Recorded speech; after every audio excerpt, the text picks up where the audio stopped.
Hello dear students, welcome back to my channel Physics SPC CBSE sample paper 2023-24 class 12 के लिए question number 19. A ray of monochromatic light passes through an equilateral glass prism. ये important word है. In such a way that the angle of incidence equal to angle of emergence and each of these angle 3/4 times of angle of prism. Determine the angle of deviation and refractive index of the glass prism. सबसे पहले एक diagram बनाते हैं और जो data दे रखा है वो लिखते हैं. एक तो हमारे पास इक्विलैटरल ग्लास प्रिज्म है. अगर ये इक्विलैटरल ग्लास प्रिज्म है तो एंगल ऑफ प्रिज्म जो हो गया वो 60 डिग्री हो गया, क्योंकि यहाँ पे हमें क्वेश्चन में गिवन है कि इक्विलैटरल ग्लास प्रिज्म है, इसका एवरी एंगल 60 डिग्री हो जाएगा. अब इस पे एक लाइट इस तरह से इंसिडेंट करिए, नॉर्मल ड्रॉ कर लें कि ये नॉर्मल और ये इंसिडेंस एंगल और इमर्जेंट एंगल इक्वल है. क्वेश्चन में ये भी गिवन है कि आई और ई इक्वल है, और किसके इक्वल है ये भी गिवन है कि angle of incidence equal to the angle of emergence and each of these angle 3/4 times of angle of prism. 3/4 times of angle of prism. ठीक है, ये हमें क्वेश्चन में गिवन है बेटा. और ये जानते हो जब आई और ई बराबर होता है ना, तो ये कंडीशन होती है मिनिमम डेविएशन की. Condition of minimum deviation. और इस वाले केस में अगर आई और ई बराबर होगा तो देन जो रिफ्रैक्टेड रे होती है इज पैरेलल टू बेस. तो जब रिफ्रैक्टेड रे बनाएंगे तो वो बेस के पैरेलल बनाएंगे. ये आपका R1 होता है और ये नॉर्मल ड्रॉ किया N, और ये इमर्जेंट एंगल हो गया, इमर्जेंट रे देन इमर्जेंट एंगल, और R2 ये हो गया. तो इस वाले केस में R1 R2 भी बराबर होते हैं. ये कंडीशंस है बेटा, आई और ई अगर बराबर हो तो ये होता है. ठीक है, अब क्वेश्चन में पूछा क्या है, एंगल ऑफ डेविएशन और refractive index of the glass prism पूछा है. जो डाटा दे रखा था वो हमने लिख लिया. अब हमें फॉर्मूले याद होना चाहिए. पहला फॉर्मूला कि angle of deviation is equal to i plus e minus A, ये याद होना चाहिए.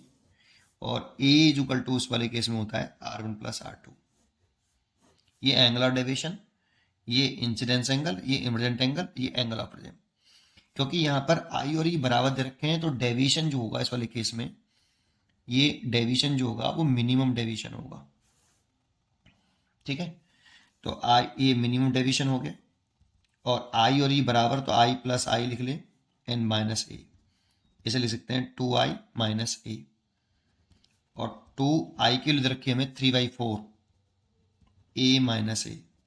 ये कैंसिल हो गया 2 बार, तो इसे लिख सकते हैं 3/2 ए माइनस ए.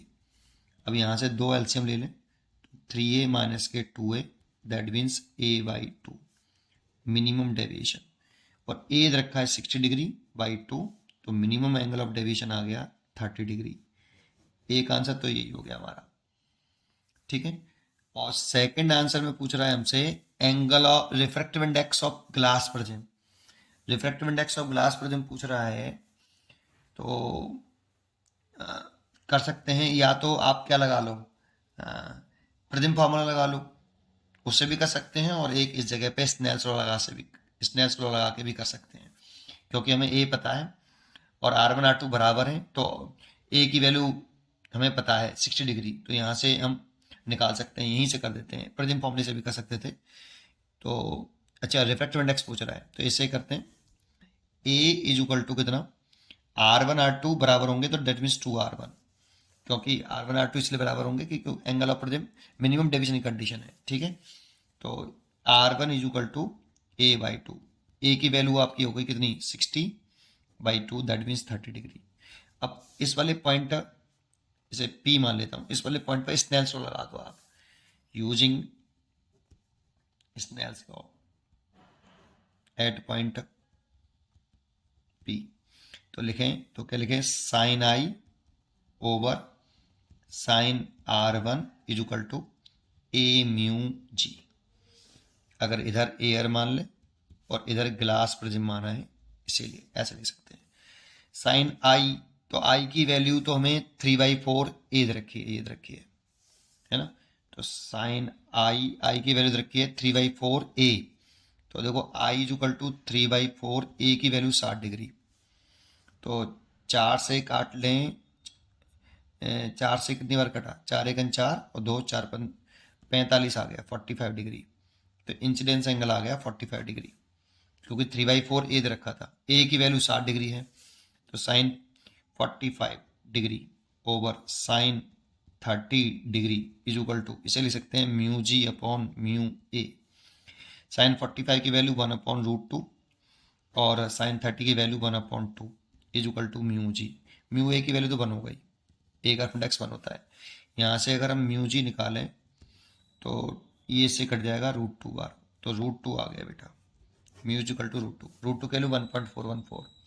इसका आंसर हो गया रिफ्रैक्टिव इंडेक्स। एक आंसर ये हो गया, एक ये आ गया। अच्छा, जरूरी नहीं कि इसको इस तरह से करें, आप चाहे तो स्नेल्स वो प्रिज्म फॉर्मूला लगा सकते थे, ये वाला sine A plus minimum angle of deviation divide by 2 divide by sine A/2।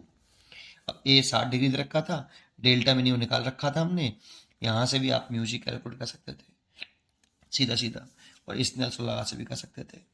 पढ़ते रहिए और खुश रहिए। Thank you.